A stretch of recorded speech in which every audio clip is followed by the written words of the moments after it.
પછી એ લોકો જે બીજી મોટી દુર્ઘટના બનતી હોય છે ત્યાં, જેમ કે કોઈ ઊંચી ઇમારત હોય, મોટા ફ્લેટ હોય, ત્યાં જ્યારે કોઈ જગ્યાએ આગ લાગે, કોઈ જગ્યાએ પૂર આવે, ત્યારે એ લોકોને કેવી રીતે બચાવતા હોય છે, તો એ બધી જ માહિતી આપણને સાહેબ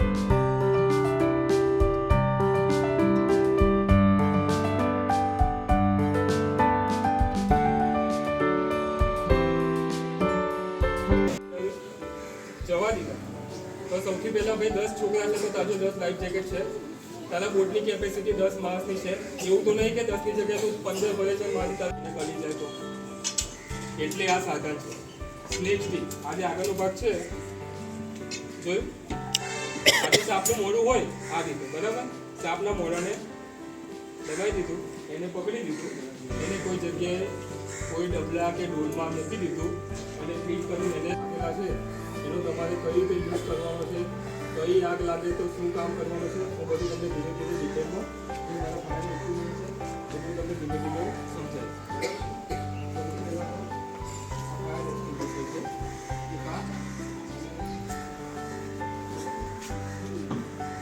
એની વચ્ચે ડિફરન્સ છે, ઠીક છે?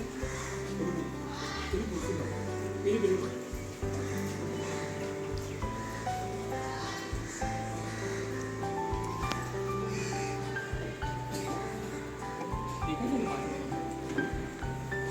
પેલી આપણે કહીએ છીએ ABCDC, બરાબર? ABC મતલબ શું?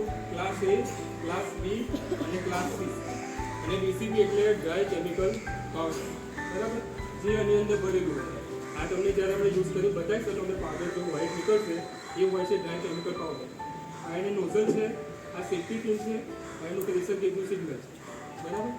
એવું બધું આવે ને એ સિગ્નલ ગ્રીન સિગ્નલમાં છે, બરાબર? ગ્રીન સિગ્નલ છે ને, ગ્રીન સિગ્નલ હોય એક્સટિંગ્વિશર કોઈ પણ યુઝ કરતા પહેલા ડીસીપી તમારી નજર સૌથી પહેલા પ્રેશર ગેજ ઉપર પડ્યું હોય. હવે પ્રેશર ગેજનું સિગ્નલ ગ્રીન છે કે નથી? પ્રેશર ગેજનું સિગ્નલ ગ્રીન છે મતલબ આપણે એક્સટિંગ્વિશર યુઝ કરી શકીએ. આ કાંટો આ બાજુ હોય તો લો પ્રેશર થશે. લો પ્રેશર મતલબ કે આમાંથી જે પાવડર છે એ નીકળશે નહીં, અને આ બાજુ હશે તો હાઈ પ્રેશર થશે. હાઈ પ્રેશર થશે તો નોઝલ છટકવાના ચાન્સીસ છે, બરાબર? આ યુઝ કરવાનું કઈ રીતે એ જોઈએ. ઓકે, આ ત્યાં કનેક્ટ થશે, ત્યાંથી ડ્રાઈવર પ્રેશર આપશે, અહીંયાથી પ્રેશર એડજસ્ટ કરીશું. જે જગ્યાએ આગ લાગી હશે તે જગ્યાએ આ વસ્તુનો યુઝ કરીશું. ઓકે, ખ્યાલ આવ્યો? એ તમને બતાવશે, ચિંતા ના કરો, તમને લાઈવ ડેમો પાણી મારી બતાવીશ. આ અને કાઢી આ કાઢી. ઓકે, હવે માની લો કે આ જગ્યાએ આગ લાગી છે, આ આગનો પોઈન્ટ છે, સમજો કે અહીં આગ લાગી છે, બરાબર? તો આપણે શું કરવાનું? પહેલા થોડુંક સેફ ડિસ્ટન્સ પોતાનું લેવાનું. હવે આગ લાગી છે, તમે અહીં આગળ આવી જાઓ અને આ યુઝ કરો તો આ વસ્તુથી તમે પોતે બી બળી શકો. ઠીક છે? ખ્યાલ આવે છે છોકરાઓ? ઓકે, બરાબર? આપણે પોતાનું થોડું સેફ ડિસ્ટન્સ જોઈ લેવાનું. તો કે આટલું ડિસ્ટન્સ રાખવાનું અને આ રીતે યુઝ કરવાનું. પહેલાં સૌથી પહેલાં શું કર્યું? પ્રેશર ગેજ પર નજર મારી, ગ્રીન સિગ્નલ છે, પિન કાઢી નાખી, આ નોઝલ છે અને આ રીતે પકડવાનું. ઓકે, આ રીતે પુશ કરશો અહીંયાથી આ અને પુશ કરવાનું, દબાવશો એટલે આના અંદરથી પાવડર નીકળશે. ઓકે, આ આગલો જે પોઈન્ટ છે એમાં રાઈટ ટુ લેફ્ટ આ રીતે કર્યું. માની લો પાછળના ભાગે આગ લાગી છે, નથી પૂછ્યું તો આપણે શું કરીશું? થોડા કામ આવી જઈએ, અહીંથી કરીએ. ખ્યાલ આવ્યો? બરાબર?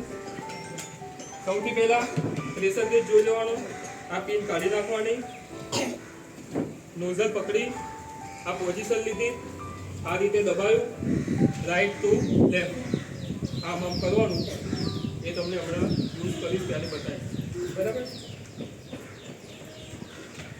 આ થયો ABCDCB. ફાયરના ક્લાસિફિકેશન છે class A, class B, class C, class D. દરેક આગમાં પાણી મારવું જરૂરી નથી. ઠીક છે?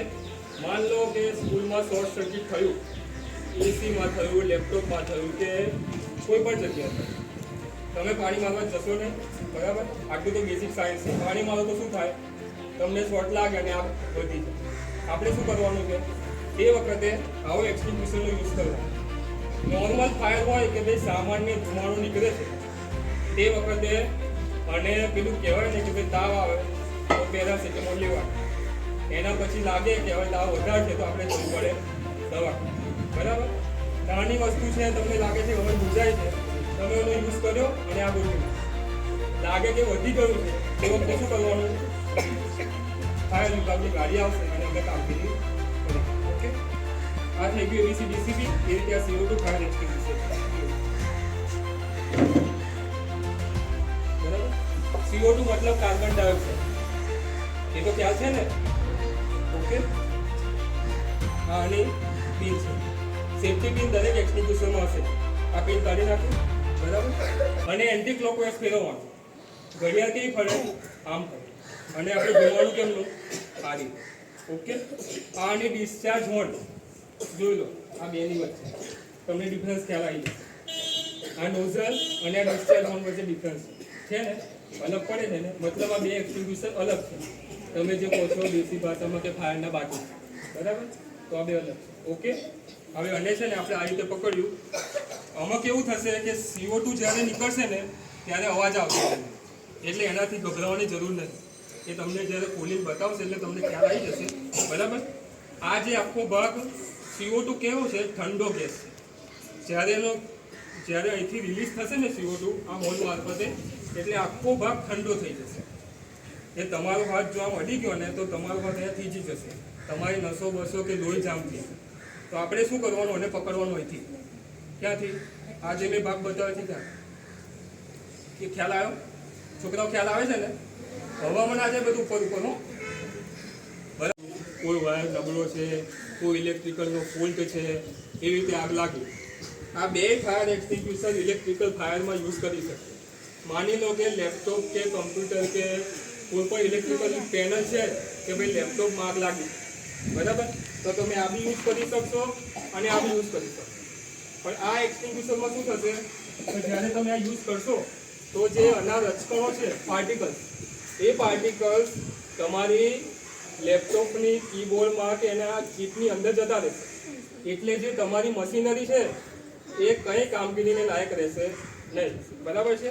અને એની જગ્યાએ તો તમે ઇલેક્ટ્રિકલ ફાયરમાં CO2 ફાયર એક્સટિંગ્વિશર યુઝ કરશો તો તમારી જે મશીનરી છે, ઇક્વિપમેન્ટ, એ તમારું ઇક્વિપમેન્ટ ઓકે કન્ડિશનમાં રહેશે. બરાબર?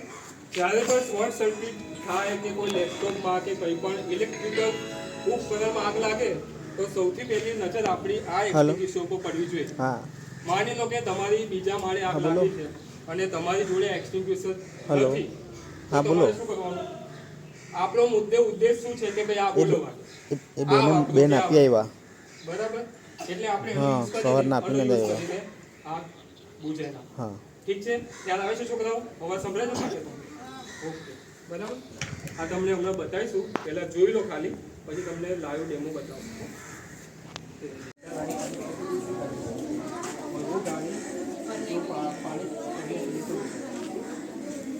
एक ही गाड़ी नहीं जाती है, बहुत सारी गाड़ी જવા દીધા તો સૌથી પહેલા ભાઈ 10 છોકરા છે તો તાજો 10 લાઈફ જેકેટ છે. તારા બોટની કેપેસિટી 10 માણસની છે. એવું તો નહીં કે 10ની જગ્યાએ તું 15 ભરે છે. મારી તારે કનેક્ટ થશે ગાડીમાં, બરાબર? આની ઉપર કનેક્ટ થશે બ્રાન્ચ. ખબર છે ને કે જે પેન્ટ હોય એને તમે આગળના ભાગથી ફિટ કરી દો અને અહીંયાથી બાંધી દો અને અહીંયાથી બાંધી દો. આ 3 ભાગથી તમે પેન્ટને બાંધી દો, પછી તમે એને પાણીમાં મૂકી દો એટલે પેન્ટને તમે અહીંયા રાખી દીધું તો એ પેન્ટ તમને ડૂબવા નહીં દે. સેમ એના જેવું છે આ રીંગ બોયા. આ રીતે તમારે ભરવી દેવાનું. અને કોઈ પણ ઊંડું પાણી હોય, 100 ફૂટ હોય કે 200 ફૂટ હોય, તમે અંદર જતા રહ્યા, આ રીંગ બોયું તમારે પકડીને ઊભી રહેવાનું. આ તમને ડૂબવા નહીં. ઓકે, આ એનો યુઝ. પાણીમાં જાઓ ત્યારે આ કામ લાગે. માની લો કોઈ ડેડ બોડી કાઢવાની છે કે કોઈ લાશ પડી છે, તે વખતે રીંગ બોય અને લાઈફ જેકેટ અમારા કામમાં લાગે. બરાબર? એટલે તમે છોકરાઓને કોઈ જગ્યાએ એટલે એમાં લઈ ગયા. આપણે શું કહીએ? પ્રવાસમાં. હા, બોટમાં 10-15 છોકરા બેસવાના થયા. બરાબર? બોટના માલિકને પહેલાં પૂછો કે લાઈફ જેકેટ તમારી જોડે છે કે નહીં. ના હોય તો તમારા છોકરાને બોટમાં રાખવાની રિસ્ક લેવી નહીં. બરાબર? એવા બધા ઇન્સિડન્ટ મોટા પહેલાં થઈ ચૂકેલા. આ લાઈફ જેકેટ તમે ડૂબતા હશો તમને બચાવશો. બરાબર? આ છે બરાબર? એક વાત ખાસ ધ્યાન રાખવાની, આ જે ઉપર પહેર્યું છે એ છે પ્રોક્સિમેટરી શૂઝ. હવે આગ લાગે એવું બી બને, અમે તો એવું છે નહીં કે ભાઈ ભગવાન છે કે અમે ના બળીએ, અમારે પોતાની સેફટી જોઈએ ને, એટલે આ પ્રોક્સિમેટરી શૂઝ પહેરીએ. આ એનું પેન્ટ છે, આ ઉપરનું કામ, બરાબર. આ અમને ઉપરથી માન લો કોઈ બિલ્ડિંગ છે, કોઈ લાકડું સળગતું અમારી ઉપર પડે આવા ટાઈમે, તો આ અમને એનાથી રક્ષણ આપે. આ અમારી પોતાની સેફટી માટે, ઠીક છે, તમને જાણકારી માટે કહું છું. અને આ પહેર્યું છે એને BSF કહેવાય, સેલ્ફ કન્ટેન્ડ બ્રીથિંગ એપરેચર.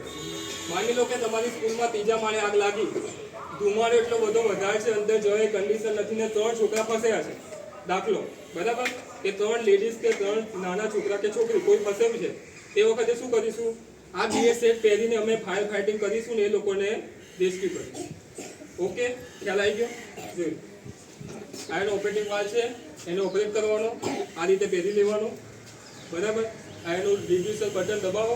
અહીંયા આગળ તમને કુદરતી હવામાં લેવાની અંદર 100% ઓક્સિજન ના હોય, પણ જે આપણે શ્વાસમાં અત્યારે હવા લઈએ છીએ 78% નાઇટ્રોજન છે, ઓક્સિજન છે, એ બધું મિક્સિંગ છે ને એની અંદર હોય, બરાબર. ખ્યાલ આવે છે ને? એ ખ્યાલ આવે છે? ઓકે. આ એનું હેલ્મેટ ઉપર કશું પડશે તો બચાવશે, ઠીક છે.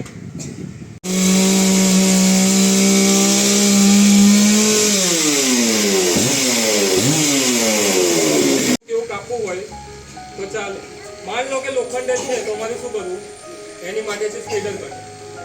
લિફ્ટમાં તમે ઘણી વાર જતા હશો, શું થાય? આપણે ભાઈ 10મા માળેથી લિફ્ટમાં નીચે ઉતરીએ છીએ અને ઓચિંતાઓ લિફ્ટમાં કંઈ પ્રોબ્લેમ થયો કે લાઇટ જતી રહી, તમે લિફ્ટમાં ફસાઈ ગયા, બરાબર.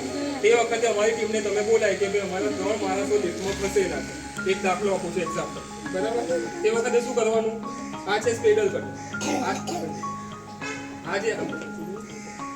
આ જે આગળનો ભાગ છે એ લિફ્ટના 2 ભાગની વચ્ચે ઘૂસે અને લિફ્ટને ખોલી નાખે, બરાબર. પછી કોઈ બારી તોડવી છે, અમારે અંદર જવું છે, દરવાજો કોઈ ઓટો લક થઈ ગયો છે, દરવાજો ખુલતો નથી, એની માટે બી આ ચાલશે. કોઈ બારી તોડવી છે, કોઈ દરવાજો તોડવો છે, કોઈ લોખંડનું કટિંગ કરવું છે, એની માટે આનો યુઝ થાય અને કહેવાય સ્પ્રેડર કટર, બરાબર. આ રીતે લિફ્ટની અંદર જાય અને આ રીતે ખુલ્લું થઈ જાય, એટલે લિફ્ટનો ભાગ આખો ખોલી નાખે અને તમને માણસને અંદરથી રેસ્ક્યુ કરીને બહાર કાઢી. ઓકે,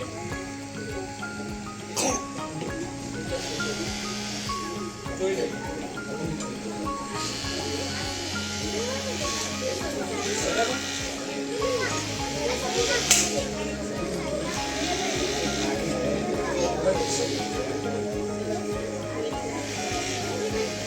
એ શિવાંશ